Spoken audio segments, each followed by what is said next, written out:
What will happen when you die? When your brain stops working, will that be the end of you? Or will you continue on in another place? For centuries, people have come back to life at the brink of death and have reported strange experiences of life beyond. Hundreds who have been brought back to life have reported that they continued on after their brain stopped, and they only re-entered the body upon being revived. But are these reports really evidence of life beyond death, or are they merely hallucinations created by a brain to cope with the end of its existence?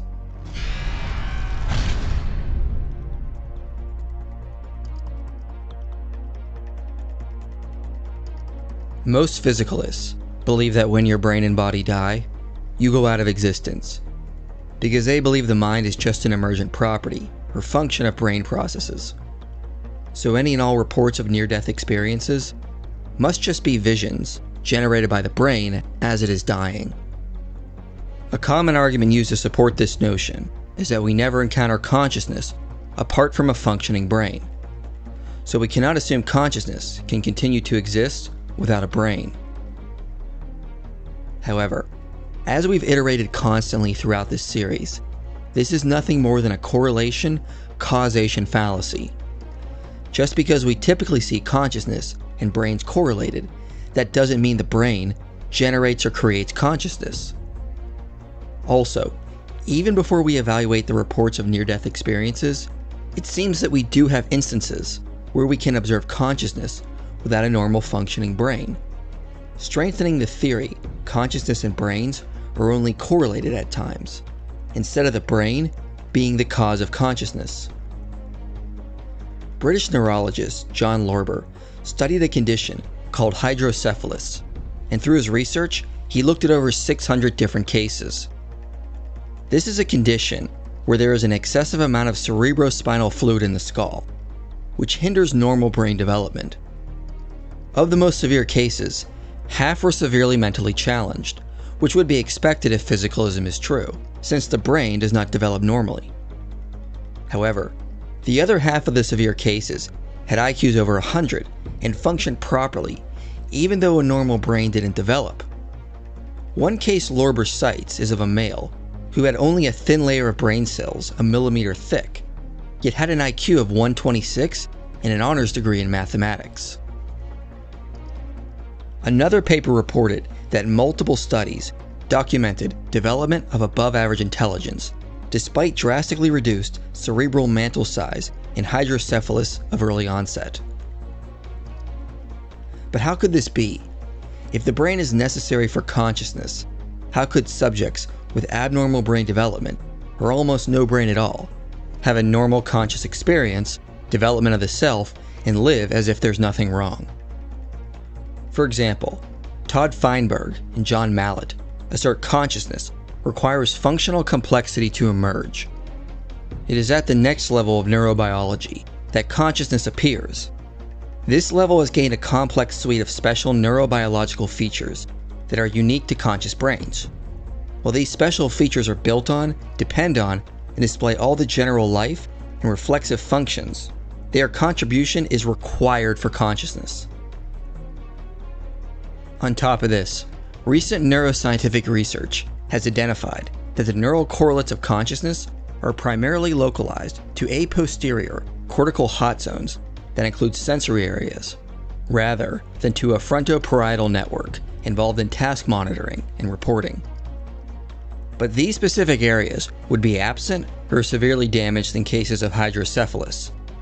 If these correlates are where consciousness is supposed to be coming from, why can we observe consciousness in humans who clearly lack such hot zones? As Roger Lewin asked, "This case is nothing new to the medical world. Scores of similar accounts litter the medical literature, and they go back a long way," observes Patrick Wall, professor of anatomy at University College London. But the important thing about Lorber is that he's doing a long series of systematic scanning, rather than just dealing with anecdotes. He has gathered a remarkable set of data, and he challenges, how do we explain it? In other words, cases of hydrocephalus are unexplainable anomalies if physicalist models of consciousness are true. consciousness is existing without the typical observable neural correlates of consciousness. A similar condition, yet more severe, is called hydranencephaly, which is where the brain's cerebral hemispheres are absent to various degrees and the remaining space is filled with fluid. Victims of hydranencephaly are assumed to exemplify vegetative state development, as they lack the necessary areas of the brain that are supposed to generate consciousness and mental properties. As one study put it, according to traditional neurophysiological theory, consciousness requires neocortical functioning, and children born without cerebral hemispheres necessarily remain indefinitely in a developmental vegetative state. But recent research challenges this assumption.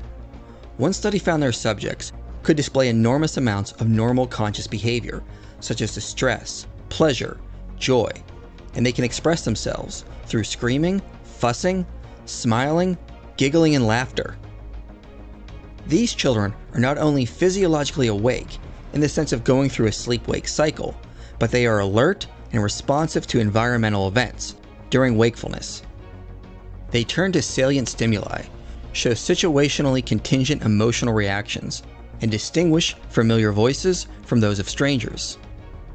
All of which is incompatible with the unconsciousness of the vegetative state. Another researcher says, "It is widely believed that children with hydranencephaly are not conscious and therefore are routinely classified into the diagnostic criteria of vegetative state. However, there are several pieces of behavioral evidence clearly indicating the presence of consciousness in such patients." Thus, hydranencephaly is another unexplainable anomaly if a complex network within a normally developed brain is what generates consciousness. If some exist with hydranencephaly and are conscious, then this implies consciousness does not require a complex brain. Going deeper, we even have a case where someone was born without a brain, yet displayed signs of consciousness. We have dozens of cases of infants being born brainless. Dr. Robert Leshner says, most children with this condition don't make it past the first year of life. However, there is one case of a boy surviving for several years. In 1984, Andrew Vandel was born without a brain and only a skull filled with fluid. However, against doctors' predictions, he lived several years and was able to laugh, smile, and was described by his adoptive mother as maturing mentally and had an outgoing, bubbly personality that really draws people to him. Due to the lack of a functioning brain, he was unable to speak, see, or walk. However, he still displayed clear signs of life and consciousness. He enjoyed kids shows and could move across the floor in response to things like doors opening. So he was able to sense through touch and hearing. But if he didn't have a brain, how is this possible on physicalist models? If the brain is necessary for there to be consciousness, how do we explain cases like this, where someone has mostly fluid for a brain, or has no brain at all, and is still a conscious, self-aware mind? Let's also remember, it is more than likely consciousness exists in other animals who have radically different organized nervous systems. The octopus has been observed to have advanced levels of learning and memorization abilities, even though it lacks a hippocampus, which is said to be essential for our memory systems. This research alone undermines established beliefs about the relationship between the human brain and where consciousness comes from. If we're going to account for all the data, how can we claim the inner workings of a complex brain create consciousness? Complex conscious behavior appears to exist without a normal brain, as observed in multiple areas of inquiry. So to argue we never encounter consciousness apart from a functioning brain is false in light of this data.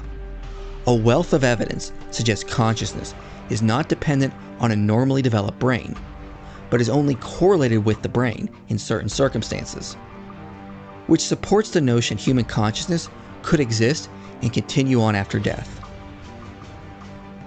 So to dismiss reports of near-death experiences by assuming consciousness requires a brain is nothing more than presupposing physicalism and not following the evidence where it leads. When it comes to published work on near-death experiences, we actually do have several studies that report and investigate the phenomenon of near-death experiences, like the AWARE study from 2014, where 101 cardiac arrest patients report experiences from before they were revived. The immediate objection from physicalists is that these are unverified reports. We cannot know if the experiences actually happened while the brain was not functioning. However, several near-death experiences actually come with corroborating evidence.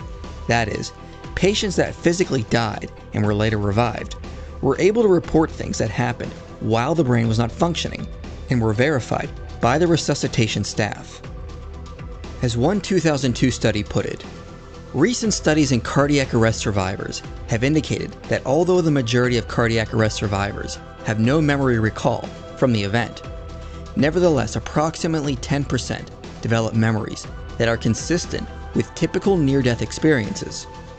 These include an ability to see and recall specific detailed descriptions of the resuscitation as verified by the resuscitation staff.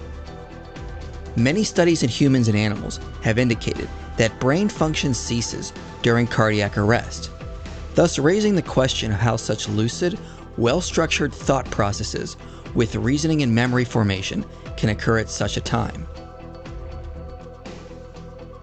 A study back from 2001 reported one case where a man whose heart had stopped and he was later revived, but he was able to vividly report events that took place while his brain was not functioning, such as where his dentures were put and by whom.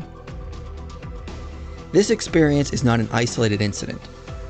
Cardiologist Michael Sabom carried out a study in the 1980s with 32 cardiac arrest patients who reported near-death experiences, and then interviewed another group of 25 cardiac patients who did not experience an NDE. He asked all subjects to describe the cardiac resuscitation procedure from a third-person perspective, meaning they had to report it as if they were watching from outside their own body. He found that 80% of subjects from the second group made at least one major error. However, the NDE patients made no errors in their reports, which supports the notion that NDE patients may have actually watched their bodies being revived. Dr. Penny Sartori recently replicated similar findings in a 5-year study, where the control group also made errors, but those who had an NDE were able to accurately report what happened. Sabom also reports a case of a woman named Pam Reynolds. Dr. Sabom was able to obtain verification via fax of the medical procedures.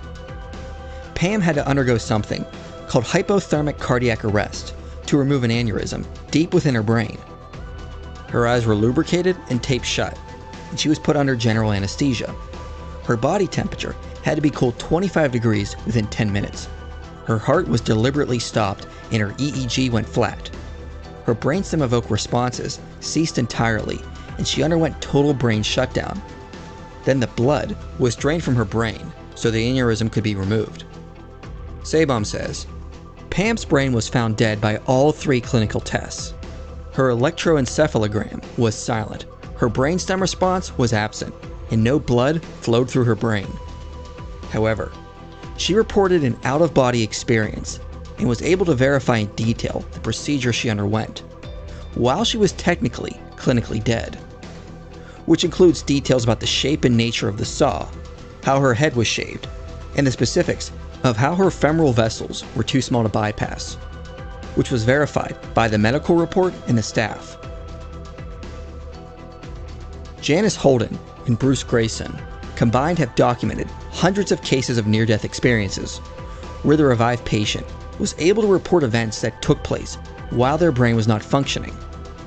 They report 92% of these cases are accurate, 6 contain minor errors, and only 1% were entirely wrong.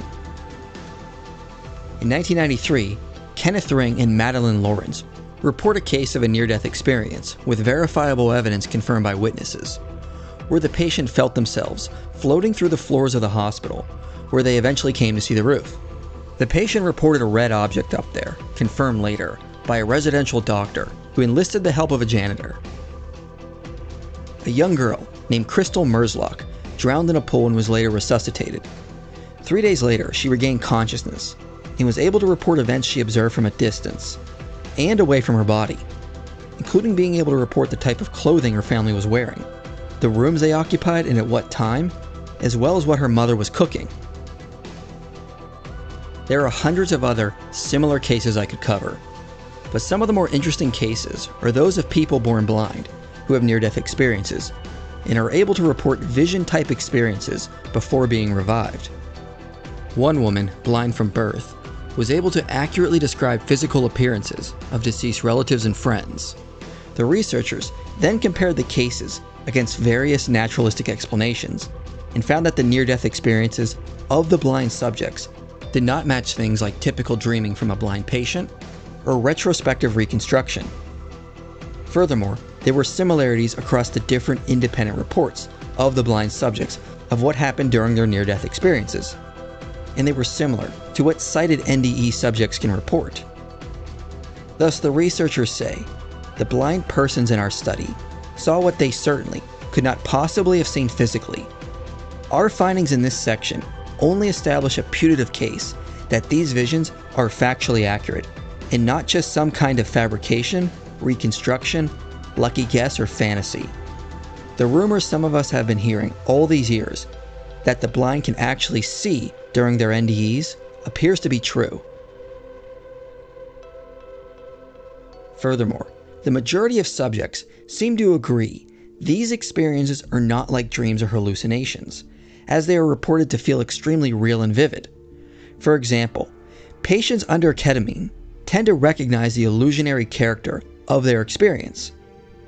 Penny Sartori noted that while conducting her 5-year study on near-death experiences, that some patients also experienced an hallucination at separate times.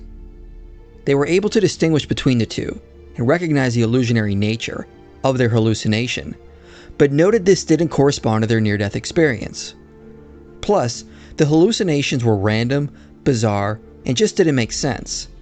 The NDEs lacked these qualities and seemed to be extremely real, not dreamlike or hallucinatory.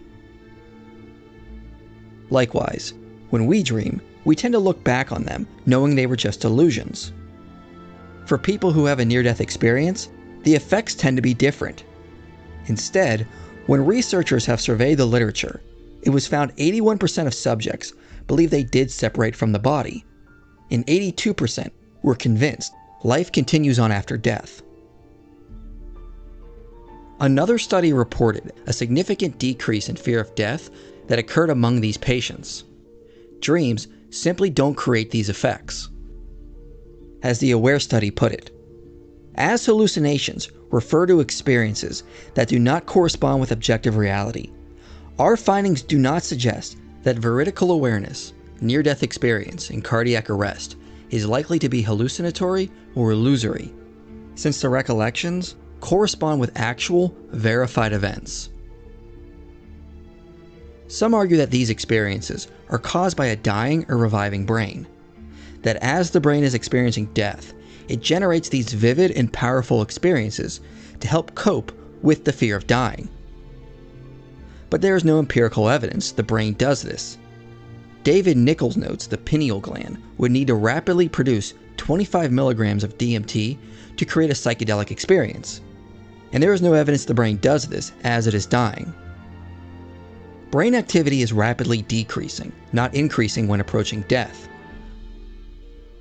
Oddly enough, several researchers report that just after a loss of brain function and just before revival, memory is absent or confused in NDE patients. If the dying or reviving brain is creating these experiences, these times should be the most vivid, not the least. Some argue these experiences cannot be trusted because they are often shaped by cultural expectations. Some reports do conform to the cultural expectations, but many do not. Many experiences can differ from the person's prior religious beliefs. Some people who had no prior knowledge of other near-death experiences can report similar incidents. Blind NDE subjects report similar features independently. To quote from Irreducible Mind, "If NDEs are significantly shaped by cultural expectations, we might expect that experiences occurring after 1975, when Moody's first book made NDEs such a well-known phenomenon, would conform more closely to Moody's model than those that occurred before that date. This does not appear to be the case. Similarly, a study of 24 experiences in our collection that not only occurred but were reported before 1975 found no significant differences in the features reported when compared to a matched sample of cases occurring after 1984. Other reports come with experiences of people they did not recognize, and only after research were they able to find family connections through old photographs. So given this data, it's false to conclude these are always shaped by culture or expectations. Some argue these experiences are drug-induced, or the result of a rush of endorphins in the brain. Penny Sartori notes there are many instances where a cardiac arrest patient is administered drugs, but doesn't experience anything. However, drugs do correlate when a patient experiences an hallucination. She also says, out of the 15 patients who reported an NDE, 20% did not have any pain-killing or sedative drugs administered. Patient 10, who reported the NDE with an accurate out-of-body experience, had not been given any drugs. Interestingly, when drug administration is considered in the hallucination group, out of the 12 patients who reported bizarre hallucinations, 11 of them received both pain-killing and sedative drugs. This appears to suggest that drugs greatly contribute to the confusional, bizarre hallucinations, which are in stark contrast to the clear, lucid, well-structured NDEs that were reported. She also notes endorphins are an unlikely cause, as some patients are pain-free before their experience. Endorphins also have long-lasting effects, but other patients report pain once they re-enter the body. Another objection that is often brought up is to point out that near-death experiences are rare in people who need to be revived.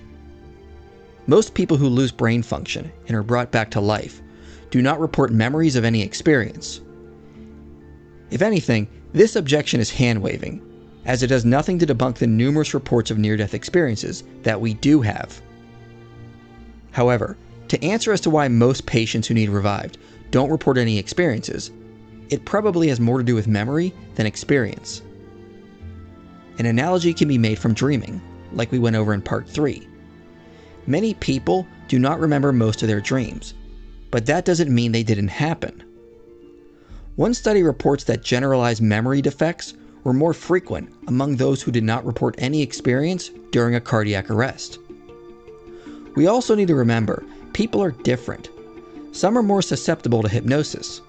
Some cannot handle psychedelic drugs, whereas others report psychedelic experiences as beneficial. We cannot assume everyone is mentally the same and will experience and remember the same way. Furthermore, the nature of near-death experiences seem to be overwhelming and create sensory overload for many who report them. Dr. Rick Strassman notes that researchers who have given subjects too much DMT report that their subjects came down without any memory of what they experienced. It is possible that some people who need to be revived, something similar happens, and the agent herself experiences too much of a sensory overload, and so as a defense mechanism, the soul doesn't retain the memory of the experience. Either way, the fact that most people do not report experiences does nothing to debunk the experiences that people do report. Thus, near-death experiences provide good evidence the mind is not contingent on the brain, but upon death only becomes detached from the brain and continues on. As one study says, based on the aforementioned theoretical aspects of the obvious experience continuity of our consciousness, we finally should consider the possibility that death, like birth, may well be a mere passing from one state of consciousness to another.